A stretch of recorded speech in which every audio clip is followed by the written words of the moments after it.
Hello, everybody, and welcome to the Colts Cast. We're here to talk about anything and everything Indianapolis Colts. I am your host, Jamal Lawrence, coming at you today with another mock draft.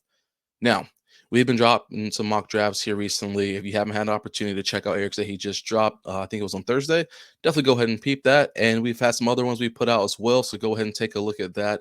This one today will be another 3-round mock draft. But unlike we've done on our past couple videos where we've had the simulator pulled up and going through the picks, I did go ahead and run my simulator before I started recording. So I do have mine ready to go. So we're just going to kind of spitfire through all these and talk about them for a minute. Be sure, please be sure to go ahead and like, subscribe, drop a comment below telling me what you think about this draft, whether you agree, whether you disagree, maybe something you would change, maybe you would change it all, maybe you would stick with it all. That's what it's here for. I want to introduce y'all to some players you may not be too familiar with, or maybe you can introduce me to some players I'm not too familiar with. I will be great. It's all here for a good time. It's all in fun. So let's go ahead without further ado and jump into it. All right. So this draft is it's a little different than what we've seen here recently. So I'm kind of having fun with this one because some of the players that I did want as I was running the simulator weren't there, so I had to make some decisions on who I wanted. And some of these players are people I did want, and I've talked about before. So let's get into it. Indianapolis Colts. Before we started with the draft, Indianapolis Colts had 18 passing touchdowns last year, with only 9 coming from the wide receivers, and MPJ led the pack of wide receivers with 4 on his own. So we know we would love to see a more explosive offense, especially with Anthony Richardson back there this year. Love to see more, and I would love to see the wide receivers getting a little more love than just 9 total touchdowns. We want to see some explosiveness. How are we going to do that? Let's insert our first draft pick for us here with a guy by the name of Mr. Brian Thomas Jr. out of LSU.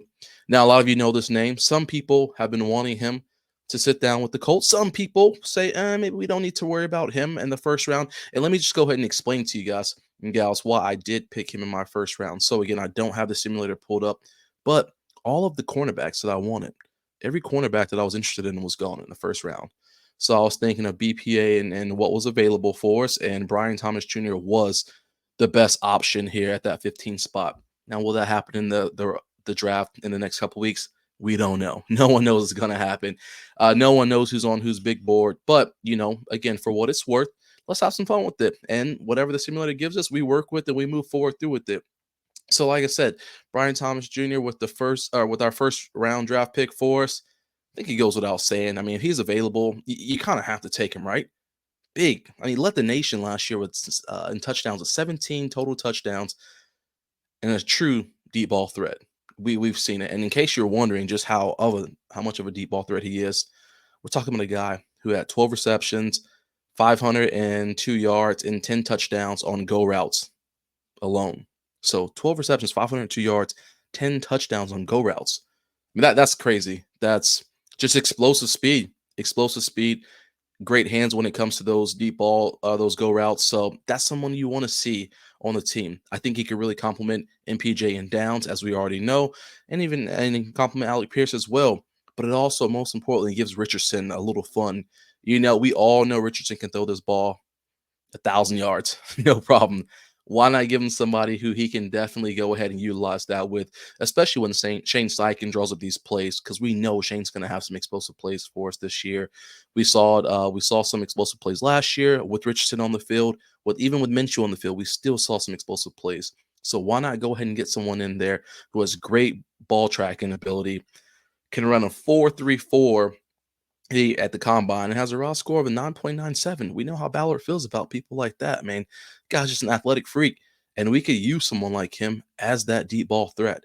So I wouldn't mind seeing someone like himself taken in round 1 if that was the best player available for us at that time.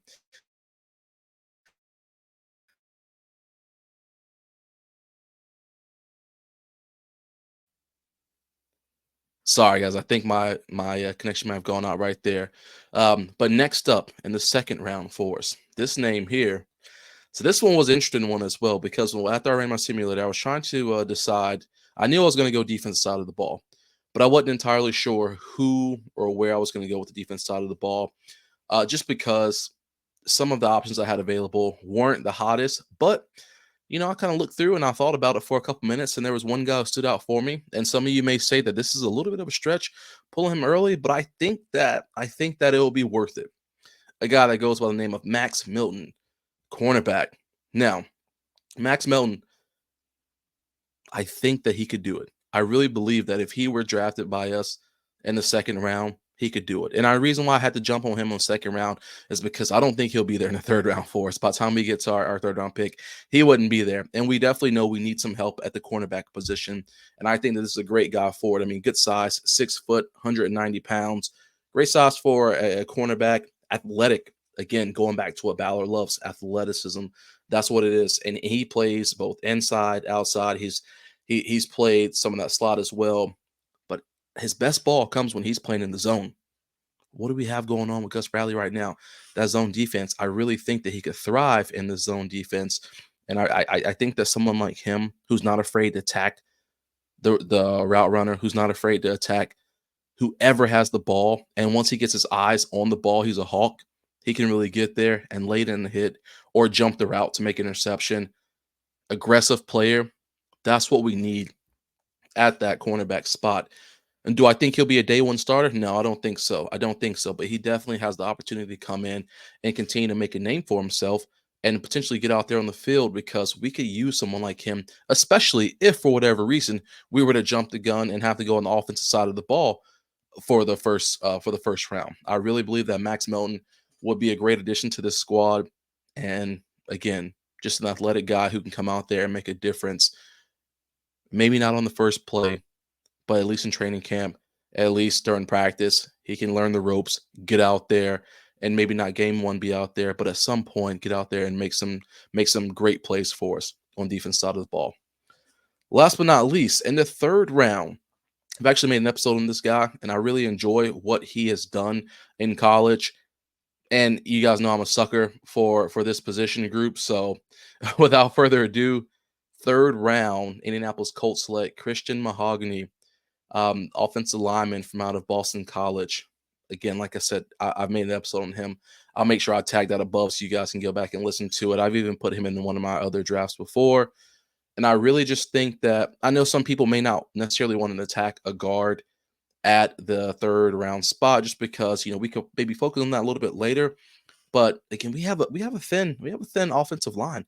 The right guard spot. I really think if we were to go for someone like him in the third round because he had the potential. He had the potential to be a late first round, second round guy. Of course, injuries helping for him. Not this past season, but the season before that. So that kind of set him back a little bit. But in my eyes, that's a win in our books because now we're getting him for a bargain price, or even I shouldn't say price, but a bargain round, the third round. I really do think that someone like him who can come in, who played in the offense at Boston College where they utilized the RPO, Shane Steichen's going to do that. He's a great pass protector, huge body. I mean, this guy's 6'3", 335. I mean, that's a big dude. That's a big dude, aggressive and just a dog on the field. That's what we need is someone who's not afraid to hit someone on the first level with the defensive tackles, defensive ends, but also someone who's not afraid to hit someone on the second level with the linebackers who are going to be crashing down hard. This guy can get his hands on you and just take you where he wants you to go. And I think that's super important to have someone like that on our squad as we continue to build this offensive line. Again, I would be completely content with taking him at the third round spot. I want to hear your comments below because I know some people will say maybe that's a bit aggressive. You may think that the Ryan Thomas is aggressive as well as the Max Melton, but I want your opinion because again, sometimes in life it doesn't work out the way you want. I literally took the simulator and ran it directly from what it said.